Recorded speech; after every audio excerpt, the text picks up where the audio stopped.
안녕하세요. 국어책 국어학원입니다. 먼저 이번 시험 기간 동안 정말 수고 많으셨습니다.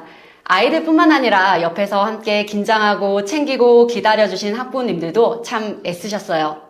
시험이 끝난 지금 잠깐은 결과보다 과정에 대해 서로 격려해 주셔도 좋을 것 같아요.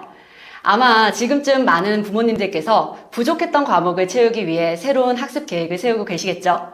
틀린 문제를 분석하고 시간표를 다시 짜고 더 촘촘하게 관리하려는 고민도 있으실 거고요. 그런데 이 시점에서 방향을 한번 점검해 보셔야 합니다. 지금 아이에게 가장 필요한 것은 추가 학습이 아니라 회복일 수 있어요. 우리는 흔히 쉬는 시간을 단순히 비어있는 시간이라고 생각하죠. 하지만 실제로는 다릅니다. 휴식은 다시 나아가기 위한 준비 과정이고 몸과 마음의 균형을 되찾는 중요한 단계예요. 학습을 잘 이어가는 아이들을 보면 공통점이 있어요. 단순히 오래 앉아있는 것이 아니라 언제 멈춰야 하는지, 어떻게 다시 컨디션을 끌어올려야 하는지를 알고 있어요. 그래서 먼저 할 일은 몸과 마음을 회복하고 무너진 체력과 생활 리듬을 다시 세우는 것입니다. 충분한 휴식, 수면, 가벼운 활동으로 컨디션을 회복하고 시험 후 남아있는 허탈감이나 후회 같은 감정을 정리하는 과정이에요. 핵심은 다시 공부할 수 있는 상태를 만드는 것입니다. 그 다음은 자기 이해와 방향 찾기예요. 스마트폰에서 벗어나 새로운 경험을 통해 흥미와 관심사를 탐색하는 거예요. 무엇을 좋아하는지, 어떤 방식이 맞는지 발견하는 과정이죠. 시험이 끝나고 자신의 노력에 대한 간단한 기록을 통해 다음 목표와 계획을 스스로 설정할 수 있어요. 이 과정이 중요한 이유는 남이 시킨 공부가 아니라 내가 선택하는 공부로 전환하는 시작이기 때문입니다. 이제 조금 더 중요한 이야기를 드릴게요. 많은 아이들이 성실합니다. 학원도 잘 다니고 과제도 꾸준히 해와요. 겉으로 보기에는 문제 없어 보이죠. 집에서도 효자이고 효녀예요. 하지만 자세히 들여다보면 이 아이들은 스스로가 아니라 부모의 기대에 맞춰 움직이고 있는 경우가 많아요. 효자이고 효녀이기 때문이죠. 부모의 마음을 알고 있기 때문에 하기 싫어도 참고 따라가는 것이에요. 이 상태가 길어지면 겉으로는 잘 버티는 것처럼 보이지만 점점 자기 판단과 선택의 힘이 약해집니다. 실제로 상담을 하다 보면 아이들은 대화가 잘 안 된다고 말하고 부모님은 소통이 잘 되고 있다고 느끼는 경우가 많아요. 이 간격이 바로 문제의 시작입니다. 그래서 시험 결과가 만족스럽지 못할 때 필요한 것은 더 촘촘한 계획이 아니라 아이 스스로 움직일 수 있는 구조를 만들어주는 거예요. 성적이 기대에 미치지 못한 이유는 대부분 범위 안의 내용을 반복하는 과정이 부족했거나 개념 이해가 완전히 정리되지 않았기 때문입니다.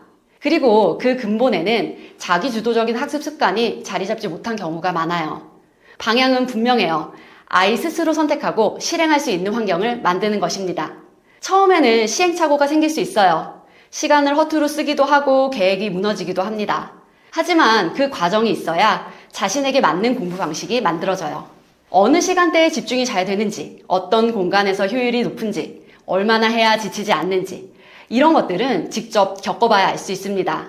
부모님의 역할은 정답을 주는 것이 아니라 그 과정을 지켜보고 필요할 때 방향만 잡아주는 것입니다. 또 한 가지 중요한 부분이 있어요. 아이들은 한 번의 결과로 결정되지 않습니다. 시험은 계속 이어지고 입시라는 긴 여정 속에서 수없이 반복됩니다. 중요한 것은 한 번의 좋은 성과가 아니라 좌절하고도 다시 일어설 수 있는 능력이에요. 그 능력은 점수와 평가가 아니라 관계 속에서 만들어집니다. 아이의 이야기를 들어주고 함께 고민해주고 괜찮다고 말해줄 수 있는 환경이 필요해요.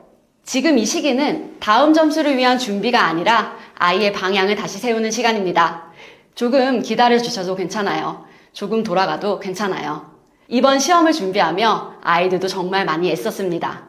결과와 상관없이 그 과정 자체를 충분히 인정해 주셨으면 합니다. 그리고 부모님들 역시 함께 버티고 기다려주신 것만으로도 이미 충분히 잘하고 계시다고 말씀드리고 싶어요.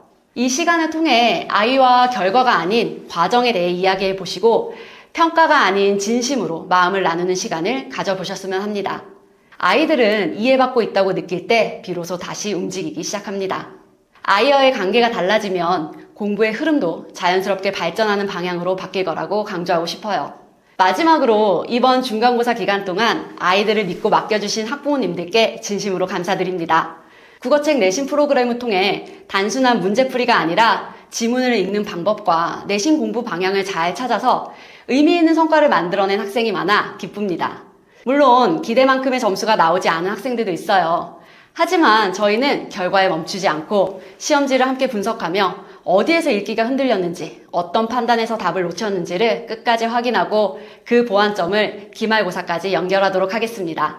국어는 단기간에 점수가 급격히 오르는 과목이라기보다 꾸준한 읽기와 이해를 통해 실력이 쌓이는 과목이에요. 앞으로 남은 시험도 조급함보다는 긴 호흡으로 바라봐 주시고 아이들과 충분한 대화를 나누며 격려해 주신다면 분명 더 좋은 방향으로 성장할 수 있을 거예요. 저희도 아이들이 앞으로 더 잘해낼 수 있다는 믿음을 가지고 학생 개개인의 수준과 수행할 수 있는 과제량을 잘 파악하여 끝까지 책임 있게 지도하겠습니다. 오늘 영상은 여기까지입니다. 모두들 수고 많으셨습니다. 감사합니다.